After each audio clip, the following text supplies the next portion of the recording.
Class 10th chapter 3 introduction. Chapter 3 हमारे पास ये chapter का नेम है pair of linear equation in two variable. Pair pair का मतलब होता है यानी दो इक्वेशन इसमें हमें लेनी है। पेयर का मतलब है यानी हमें इसमें दो इक्वेशन लेनी है। लीनियर इक्वेशन का मतलब है जिसकी डिग्री क्या हो, 1 हो। किसमें? दो वेरिएबल में। और दो वेरिएबल कौन से हैं? x और y। लीनियर इक्वेशन की दो वेरिएबल में स्टैंडर्ड इक्वेशन देखेंगे।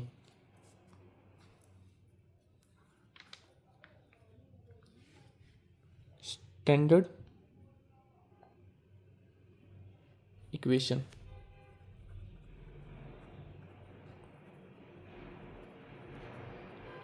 क्या होती है? एक होती है ax a1x plus b1y plus c1 is equal to 0। और सेकंड होती है a2, ये a1 है, a2x plus b2y plus c2 is equal to 0। ये हमारे पास स्टैंडर्ड इक्वेशन है लीनियर इक्वेशन की। अब जो हमारे पास ये a1 है a1 और ये a2 है a2, ये b1 है b1 और ये b2 है b2 और ये c1 है c1 और ये है जो c2, ये हमारे पास क्या है? ये हमारे पास है कोफिशिएंट। यहाँ पर ये हमारे कोफिशिएंट होंगे। क्या होंगे? कोफिशिएंट। और जो एक्स वाई है वो क्या है? वेरिएबल। एक्स और वाई क्या है? वेरिएबल। एक्स और वाई क्या है? वेरिएबल। अब इस चैप्टर में हम दोनों इक्वेशन को, जो हमारे पास दो इक्वेशन होंगी, उनको हम सोल्व करेंगे, यानी एक्स और वाई की वैल्यू को निकाल लेंगे। हमारे पास एक्स और वाई की वैल्यू निकाल लेंगे। हमारे पास इसमें तीन मेथड दिए गए हैं। एक्सरसाइज 3.1 में तो ग्राफिकल मेथड है,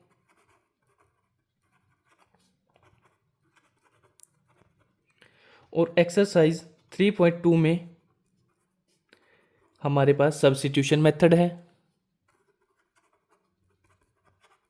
सब्स्टिट्यूशन मेथड। और 3.3 में हमारे पास एलिमिनेशन मेथड है।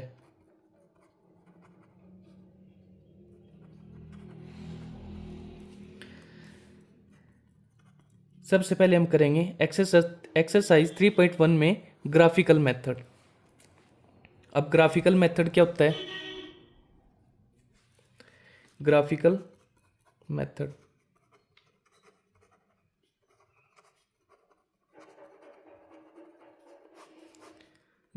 मेथड क्या होता है? इसके लिए सबसे पहले हम एक टेबल पढ़ेंगे जो कि बहुत इंपॉर्टेंट है। एक टेबल पढ़ेंगे। क्या है वो टेबल? एक है पेयर ऑफ इक्वेशन,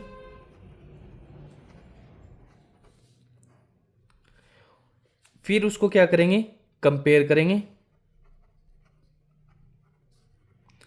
कंपेयर कैसे करेंगे? a1 a2 b1 b2 और c1 c2 के साथ। फिर क्या करेंगे? फिर हम ग्राफ देखेंगे। उसके बाद ग्राफ देखने के बाद क्या करेंगे? हम सॉल्यूशन बताएंगे। उसका क्या बताएंगे? सॉल्यूशन बताएंगे भी कैसे आएगा।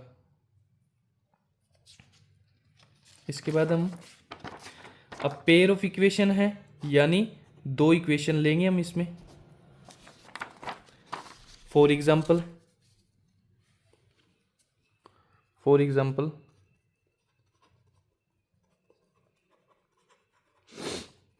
इसमें मैं दो इक्वेशन लूंगा।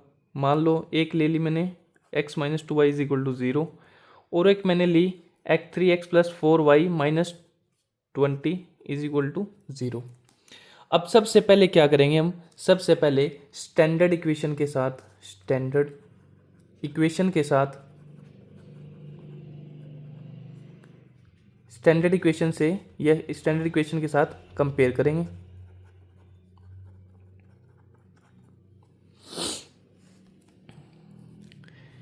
पहले ये इक्वेशन लिख लेता हूँ मैं दोनों, x minus 2y is equal to 0। Second equation क्या है मेरे पास, 3x plus 4y minus 20 is equal to 0। अब इसको मैं स्टैंडर्ड इक्वेशन से कंपेयर करूंगा, और स्टैंडर्ड इक्वेशन हमारे पास क्या थी, ये है हमारी standard equation, a1x plus b1y plus c1 is equal to 0, a2x plus b2y plus c2 is equal to 0। पहली इक्वेशन खींचे, पहली standard equation a1x plus b1y plus c1 is equal to 0, इससे मैं कंपेयर करूँगा। और दूसरी इक्वेशन के नीचे दूसरी स्टैंडर्ड इक्वेशन, दूसरी स्टैंडर्ड इक्वेशन क्या है मेरे पास, a2x plus b2y plus c2 is equal to 0। अब यहाँ से मैं क्या निकाल लूँगा, a1 निकाल लूँगा, b1 की वैल्यू निकाल लूँगा और c1 की वैल्यू निकाल लूँगा, a1 की वैल्यू निकाल लूँगा, b1 की वैल्यू निकाल लूँगा और c1 की वैल्यू निकाल लूँगा। यहाँ से भी मैं a1 की वैल्यू, b1 की और c1 की वैल्यू निकाल लूँगा। x के आगे जो है, x के आगे जो है वो किसकी वैल्यू है, a1 की, y के आगे जो है वो किसकी है, b1 की, और इसके आगे पीछे कुछ नहीं है तो वो किसकी वैल्यू होती है, c1 की। अब ये जो x है, x के आगे किसकी वैल्यू होती है, यानी a1 की वैल्यू, a1 की वैल्यू। अब x के आगे तो कुछ नहीं है, कुछ नहीं है तो इसके आगे क्या होता है, 1 होता है, तो x a1 की वैल्यू क्या आ गई, 1। y के आगे किसकी वैल्यू होती है, b1 की, y के आगे किसकी वैल्यू होगी, b1 की, तो b1 की वैल्यू क्या आ गई, 2। लेकिन साइन, साइन ध्यान रखना है, माइनस का आएगा, -2। c1 मेरे पास कुछ नहीं है, कुछ नहीं है तो इसको मैं क्या मान लूँगा, 0। ऐसे ही यहाँ पर x के आगे a2 की, y के आगे b2 की और c2 की वैल्यू आ जाएगी। अब x के आगे किसकी वैल्यू है, ये a1 की, और y के आगे किसकी वैल्यू है, b2 की, सॉरी x के आगे किसकी वैल्यू है, a2 की, और y के आगे किसकी वैल्यू है, b2 की, y के आगे किसकी वैल्यू है, b2। b2 कितना है, यहाँ पे a2, ये b2 और ये c2। b2 की वैल्यू क्या है मेरे पास, 4, और c2 की वैल्यू क्या है मेरे पास, -20, माइनस भी लेना है, -20। अब मैं क्या करूँगा, सबसे पहले pair of equation, pair of equation मैंने ले ली, फिर मैं क्या करूँगा, इसको कंपेयर, हमें इसमें क्या करना था, कंपेयर करेंगे, कंपेयर करेंगे इसके साथ a1 a2 b1 b2 और c1 c2। a1 मेरे पास क्या है, 1 आ गया, डिवाइड में a2 क्या है मेरे पास, 3 आ गया, b1 मेरे पास क्या है यहाँ पर, -2 आ गया, b2 क्या है मेरे पास, 4 आ गया, c1 क्या है मेरे पास, 0, और c2 क्या है मेरे पास, -20। अब देखो, अब इसको मैं कट कर लेता हूँ, जो कटता है वो कट कर लो, 2 1 ज़ा 2, 2 2 ज़ा 4, 1/3 -1/2, और 0 के डिवाइड में कुछ भी हो तो वो क्या हो जाता है, वो 0 ही हो जाता है, चाहे कुछ भी नंबर हो वो 0 ही हो जाएगा, तो ये क्या आ जाएगी, 0। अब ये देखो 1/3, क्या यहाँ पे भी 1/3 है, नहीं, तो इसका मतलब ये इक्वल नहीं है, ये नॉट इक्वल है, और ये भी नॉट इक्वल है। तो मेरे पास जो इन तीनों की जो वैल्यू है वो मेरे पास क्या है, नॉट इक्वल, ये तीनों के तीनों क्या हैं, अगर a1 a2 नॉट इक्वल हो, b1 b2 नॉट इक्वल हो, c1 c2 नॉट इक्वल हो, इक्वल नहीं हो, इक्वल नहीं हो या इक्वल नहीं आया, तो इसका मतलब क्या होता है, इसका मतलब होता है ग्राफ में जो लाइन बनेगी, ग्राफ में जो लाइन बनेगी या जो लाइन होगी ग्राफ में जो लाइन बनेगी वो इंटरसेक्टिंग होगी, इंटरसेक्टिंग होगी। इंटरसेक्टिंग का क्या मतलब होता है, यानी एक लाइन दूसरी लाइन को कट करेगी। इंटरसेक्टिंग लाइन का मतलब होता है एक लाइन दूसरी लाइन को कट करेगी। अब ग्राफ से देख लेते हैं। मान लो ये एक ग्राफ है, फॉर एग्जांपल मान लेते हैं, मान लो ये ग्राफ है, ये है वाई एक्सिस और ये है एक्स एक्सिस। मान लो ये फर्स्ट इक्वेशन मेरे पास है, मान लो ये मेरे पास फर्स्ट इक्वेशन का ग्राफ है, ये मेरे पास फर्स्ट इक्वेशन का ग्राफ है और दूसरा ग्राफ मेरा ये है, दूसरी इक्वेशन का ग्राफ मेरा ये है। अब ये क्या करेगा, देखो ग्राफ में जो लाइन बनेगी वो इंटरसेक्टिंग होगी, यानी एक लाइन दूसरी लाइन को कट करेगी, एक लाइन दूसरी लाइन को क्या कर रही है, इंटरसेक्ट कर रही है। तो अब हमने क्या देख लिया, हमने पेयर ऑफ इक्वेशन ले ली, कंपेयर भी कर लिया, ग्राफ भी बना लिया। अब क्या आएगा, सॉल्यूशन। अब इसका क्या होगा, इसका जो सॉल्यूशन होगा, सॉल्यूशन क्या होगा इसका सॉल्यूशन होगा यूनिक होगा। यूनिक का मतलब है सिंगल यानी एक्स और जो वाई की वैल्यू आएगी, एक्स और वाई की जो वैल्यू आएगी, वो मतलब एक ही आएगी, मतलब एक बार ही आएगी।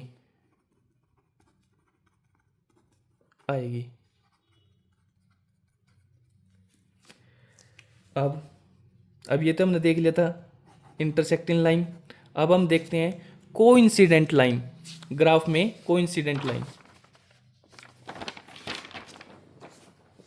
सबसे पहले मैं क्या करूंगा, सबसे पहले मैं वही करूंगा, पेयर ऑफ इक्वेशन लूंगा, कंपेयर करूंगा, ग्राफ देखूंगा और फिर सॉल्यूशन। सबसे मैं पेयर ऑफ इक्वेशन ले लेता हूँ। इक्वेशन कितनी लेनी होगी मेरे को, दो इक्वेशन लूंगा मैं। एक ले लेता हूँ 2x plus 3y minus 9 is equal to 0। एक इक्वेशन लेता हूँ मैं 4x plus 6y minus 18 is equal to 0। सबसे पहले वही कंपेयर करूँगा मैं, किसके साथ, स्टैंडर्ड इक्वेशन के साथ। कंपेयर विद स्टैंडर्ड इक्वेशन, और स्टैंडर्ड इक्वेशन मेरे पास क्या है, a1x plus b1y plus c1 is equal to 0। और दूसरी इक्वेशन मेरे पास क्या है, a2x plus b2y plus c2 is equal to 0। अब यहाँ से मैं a1 की वैल्यू निकाल लूँगा, b1 की, c1 की, और a1 की वैल्यू क्या है, पहले मैं इक्वेशन लिख लेता हूँ। ये तो आ गई 2x plus 3y minus 9 is equal to 0। दूसरी इक्वेशन मेरे पास ये है 4x plus 6y minus 18 is equal to 0। पहली इक्वेशन के नीचे में पहली ये इक्वेशन लिख लेता हूँ, standard equation a1x plus b1y plus c1 is equal to 0। दूसरी के नीचे दूसरी स्टैंडर्ड इक्वेशन रख लेता हूँ, a2x plus b2y plus c2 is equal to 0। अब x के आगे जो है वो a1 की वैल्यू है, y के आगे जो है वो b1 की वैल्यू है, और c1 जिसके आगे पीछे कुछ नहीं है वो c1 की वैल्यू है। x के आगे क्या है, a1 की वैल्यू है, a1 is equal to a2 is equal to a1 b1 और c1।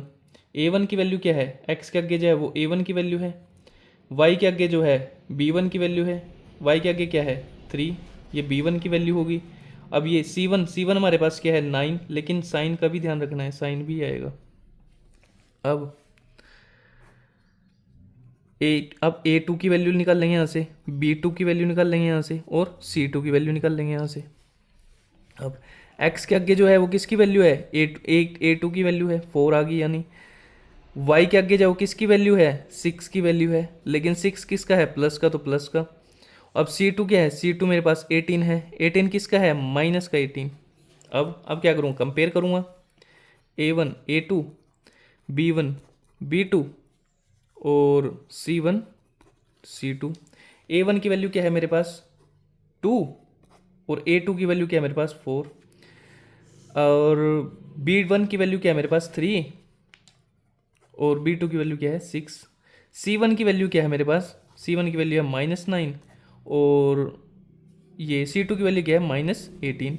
माइनस से माइनस कैंसिल, जो कटता है पहले इसको कट कर लेते हैं। 2 1 2, 2 2 4, 3 1 3, 3 2 6, 9 1 9, 9 2 18। सब की वैल्यू क्या आ गई मेरे पास 1/2 1/2 और 1/2। अब ये क्या, ये भी 1/2 ये भी 1/2 ये भी 1/2, ये हमारे पास क्या आ गई, ये इक्वल आ गई। ये तीनों इक्वेशन मेरे पास क्या आ गई, इक्वल आ गई। जब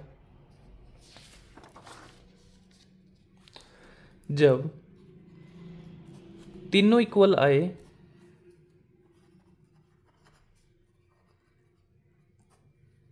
जब तीनों इक्वल आए तब ग्राफ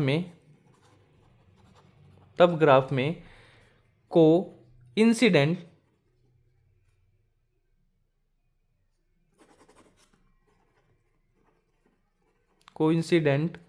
लाइन बनेगी, यानी एक लाइन दूसरी लाइन के ऊपर बनेगी। एक लाइन दूसरी लाइन के कोइंसिडेंट लाइन की होती है, जो एक लाइन दूसरी लाइन के ऊपर बनेगी।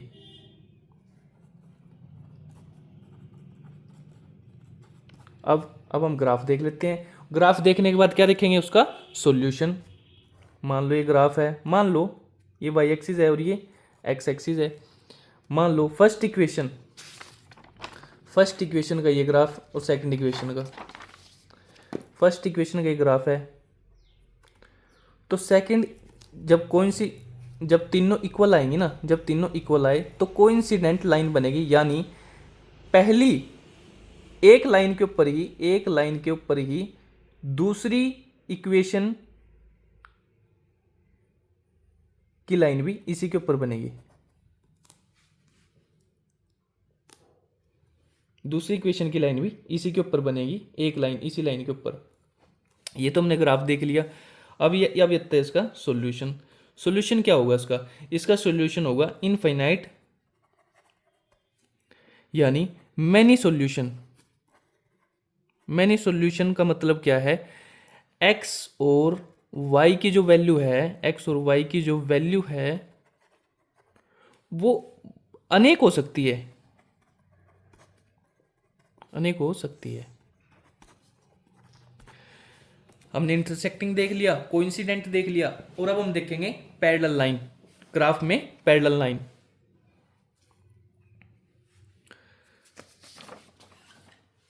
सबसे पहले वही पेयर ऑफ इक्वेशन लूंगा, फिर उसको कंपेयर करूंगा, फिर ग्राफ देखूंगा और फिर उसका सॉल्यूशन देखूंगा। सबसे पहले पेयर ऑफ इक्वेशन ले लेता हूं, मैं कोई भी दो इक्वेशन ले लेता हूं। x + 2y - 4 = 0, 2x + 4y - 12 = 0। अब सबसे पहले वही कंपेयर करूंगा स्टैंडर्ड इक्वेशन के साथ। स्टैंडर्ड इक्वेशन मेरे पास क्या है, मैं पहले यही लिख लेता हूँ इसको, x + 2y - 4 = 0। इसके नीचे उसकी स्टैंडर्ड इक्वेशन लिख लेता हूँ, a1x + b1y + c1 = 0। दूसरी इक्वेशन के नीचे दूसरी इक्वेशन लिख लेता हूँ, 2x + 4y - 12 = 0। अब इसकी स्टैंडर्ड इक्वेशन क्या है, a2x + b2y + c2 = 0। यहाँ से a1 की वैल्यू और b1 की वैल्यू और c1 की वैल्यू निकाल लूँगा। यहाँ से a2 की वैल्यू निकाल लूँगा, b2 की वैल्यू निकाल लूँगा और c2 की वैल्यू निकाल लूँगा। अब x के आगे जो होती है वो किसकी वैल्यू होती है, वो a1 की वैल्यू होती है। अब x के आगे कुछ नहीं है, यानी 1 है। y के आगे b1 की वैल्यू होती है, y के आगे क्या है 2, तो ये b1 की वैल्यू होगी।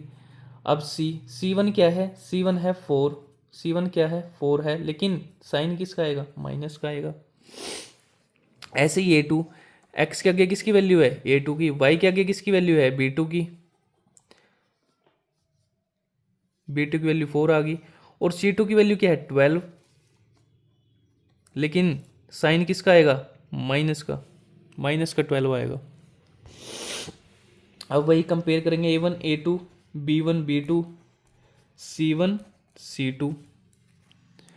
a1 की वैल्यू क्या है 1, a2 की वैल्यू क्या है 2, b1 की वैल्यू क्या है 2, b2 की वैल्यू क्या है 4, c1 की वैल्यू क्या है -4, c2 की वैल्यू क्या है -12। माइनस से माइनस कैंसिल हो गया, ये आ गया 1/2, 2 1 ज़ा 2, 2 2 ज़ा 4, ये भी आ गया 1/2। और अब इसको भी कट कर लो, 4 1 ज़ा 4, 4 3 ज़ा 12, ये आ गया 3। अब जब अगर पहली दो, देखो ये भी 1/2 1/2, अगर पहली दो इक्वल आए, अगर पहली दो इक्वल हो और लास्ट में, लास्ट वाली ये लास्ट में इक्वल ना हो, ये तो इक्वल नहीं है ना, ये दोनों इक्वल है, ये इक्वल नहीं है, इक्वल ना हो, तो ग्राफ में कौन सी लाइन बनेगी, तो ग्राफ में पैरेलल लाइन बनेगी। कौन सी लाइन बनेगी, पैरेलल लाइन बनेगी। अब हम इसका ग्राफ देख लेते हैं।